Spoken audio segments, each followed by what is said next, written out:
We live in a barn, or a barndominium, as most people like to call it.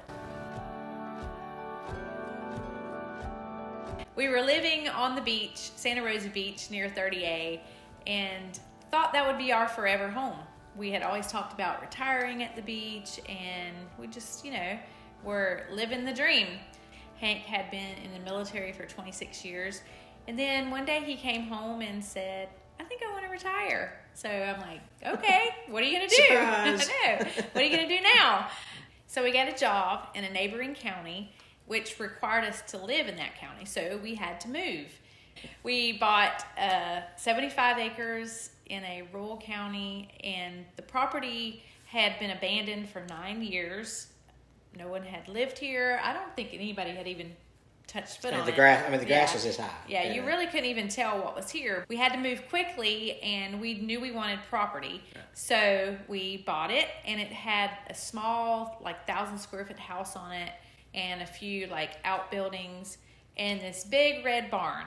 Well, there's 3 of us, and I knew that the 1,000 square foot house was not big enough because my grandmother lives with us.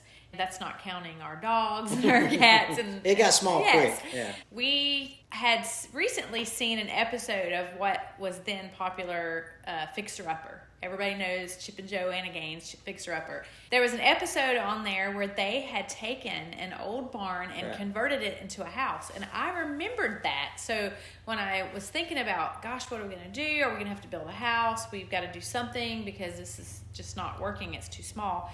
I remembered that episode, and I walked into the barn one day, and it was like a light bulb went off. And I told Hank, I'm like, we are going to make this barn into our house. And so he was like, okay, where do we start? So I just envisioned it. I could see it just as plain. So I got a piece of paper. I started sketching, and I told him, okay, this is what we're going to do. So we went through the process, got the building permit, and decided that we were going to do it ourselves. That's correct, yeah.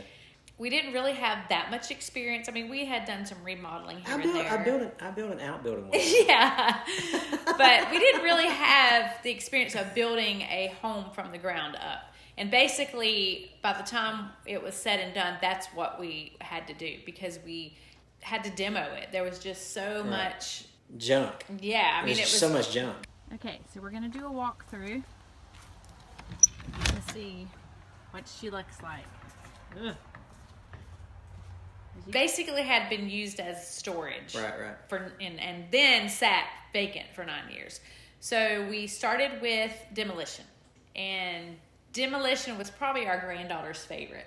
So today is demo day. Demo day. We have some help today. For sure. I'll never forget demo day when we finally started after we got the permit.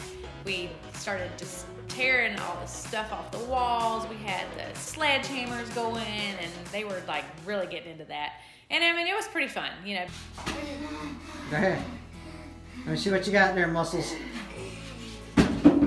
Whoa! I want to try. You do CrossFit? Because I knew that it was part of the plan. We started tearing everything off the walls and took it all the way down to the studs.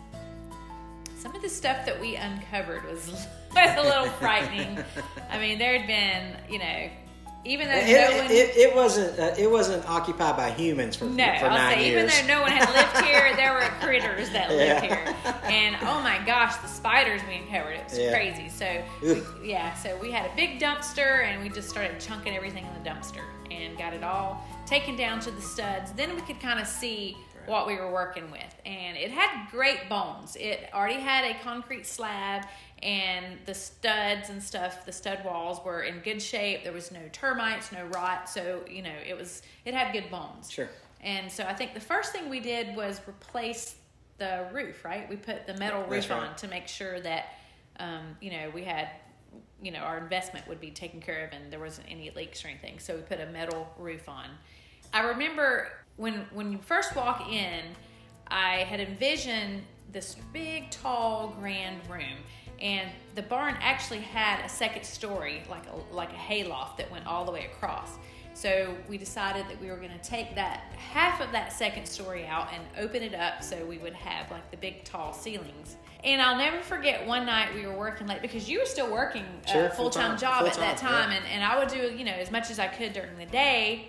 But then at night when you would get home, we would really, we stayed up till midnight most nights. Burn that midnight oil. Yes. Yeah. But I remember particularly one night, we had taken most of the second floor out above the living room, and our little toy poodle, Major, was chasing the cat around, and he actually chased the cat off of the second story floor, that the loft, and hit the concrete floor and broke his leg. And so it was an emergency vet trip, and he had to wear a cast on his leg. It was pitiful, but Oh, the fact he was already 13 years old. Yeah. I mean, we poor thing. Yeah, and so that was just one of the many mishaps that happened. I remember when we were trying to cut some wood on the table saw, and Hank looked at me and he goes, "I cut my finger off." And I'm like, "What?" And he held his finger up. No, he didn't cut it completely off, but he literally cut like the end of his finger off the table saw. And so, I go into panic mode and, oh, we got to go to the emergency room and rush him, but it was all good. It healed up fine. But, you have to be tough. You're going to build a house by yourselves. You got to be tough. Yeah, there's a lot to it. Yeah, there's a lot to it. So we decided to not do the plumbing ourselves. Right. That just was one of the areas that we really didn't know. There's just a lot to that. We didn't know what we were doing for the plumbing. So we did hire the plumbing out. They had to literally take saws and cut the concrete floor to put the plumbing in, and it was a big mess. Oh, yeah, dust everywhere. Yeah, it was terrible. Dust everywhere. And the concrete was, who knows how old. We really don't know how old the barn is. Mm-hmm. Probably, I would say I traced it back at least 50 years old. Right. So the concrete was really hard, and so it took them a lot to get the plumbing put in. So the plumbing was not the only thing that we subbed out. We also subbed out the air conditioning and heating unit, because that was just another area that... Two things you don't want to get wrong. Yeah. Two things. And what are those two things? You don't want to get your bathroom wrong and the temperature wrong. Oh, yes, absolutely. So we did that. But everything else we did. Sure. We did our own electrical and all the framing and all the finishes, which I'll get into later. But another area that really stretched us was I wanted to add square footage to the back of the barn. And Hank was a little bit nervous about that because it's 2-story and it had to match. It was a big undertaking. Yes. For me. I've never done something on that scale before, so it was kind of daunting, if you will. Yes, and it had to match the monitor style of the barn that was existing. So we had a couple of buddies from church that came out and helped us, and we got it done. And so we added a 12-foot by 45-foot section that matched the footprint of the barn onto the back, and that was extra two bedrooms and full bath. Yes, 2 bedrooms and a full bath, and also the dog and cat kennel, which I was excited about. Of course. And our dogs even have a doggy shower in there, so that was just a little added bonus. Another thing that we thought was pretty cool, upstairs, our granddaughters begged for something really cool. They wanted a secret door. So I'll let you tell them about the secret door. So the girls wanted a secret door, right? So I'm like, how in the world am I going to build a secret door? You can find anything on YouTube. So what we ended up doing was Googling and YouTube and a bunch of videos and a bunch of instructions on how to build a secret bookcase door. Mm-hmm. And I got some buddies from church to come over, and they helped me out. And it turned out really it's good. Really cool. So it leads into a 12 by 20 bunk room, like we refer it to. So yeah, so it really turned out cool. So when it came to the exterior color choice of the barn, I had originally thought that I wanted it to be a dark exterior. And so we knew we were going to do metal siding just because, that's the look you want. Yeah, and the durability of it and everything. So I had looked at different colors and I picked black. And I actually did a poll on my Instagram. Like, should I do our barn black or should I do it white? And now, that's not exactly how I remember it, though. I remember putting up a white piece of Well, metal. I was getting to that. Oh, okay. All right, because I was like, we didn't. It was like 50-50 on the poll, right? And dark exteriors weren't weren't quite in yet, but I thought it would look amazing. But I second guessed myself. And so I told him, I'm like, we're going to do white. So we got the metal. No, you got a test piece first, so it's good, so you were, I was safe. You were safe, Yeah, right, we got about 4 pieces, I think. Yeah, that's right. And he started putting the metal up, and I immediately knew I didn't want white. It just didn't have that wow factor to me to do it white. I think white farmhouses are gorgeous, and it just, on our property, how it sits, I just felt like the dark exterior would do better. So we ended up doing a black barn, and I absolutely love it.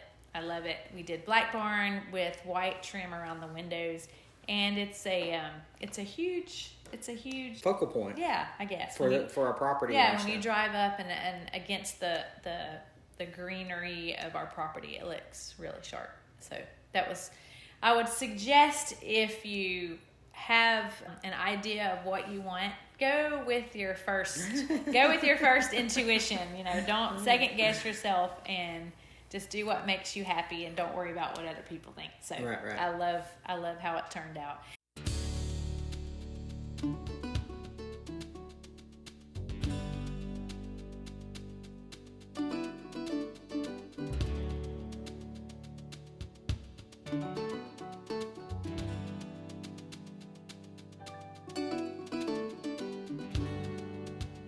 And I will say it took us 22 months. 22 months. To finish it. But we did it. And we did it under budget, and we did it ourselves. And that, there's a lot of sense of pride, wouldn't you say? Yeah, oh yeah. When you're able to accomplish something like that. When I say we did it under budget, we did set a budget of $100,000, and we came under budget. Right. And so I'll talk about that in a following video, and I'll break everything down and tell you how we did it.